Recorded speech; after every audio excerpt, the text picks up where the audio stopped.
আসসালামু আলাইকুম প্রিয় ভিউয়ার্স। তো এই ভিডিওর মাধ্যমে আপনাদের জানাবো যে যেহেতু সামনে রমজান মাস আসতেছে, রোজা রাখার যে নিয়ত, সেই নিয়তটা আপনারা কিভাবে পড়বেন আমি কিন্তু এই ভিডিওর মাধ্যমে আপনাদের সঠিকভাবে উচ্চারণ সহ আপনাদের জানাবো।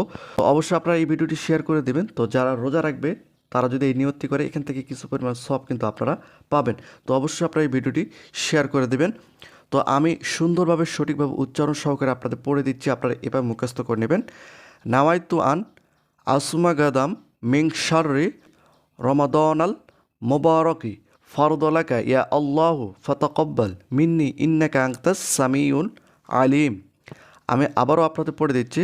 নাওয়াইতু আন আসুমা গাদাম মিং শাররি রমাদান মুবারকি ফারদলাকা ইয়া আল্লাহু ফাতাকাব্বাল মিন্নি ইন্নাকা আনতাস সামিউল আলিম। তো এটা হচ্ছে আরবি উচ্চারণ। তো বিষয়টা হচ্ছে যে এটা বাধ্যতামূলক পড়া নয়, যদি আপনারা মনে মনে নিয়ত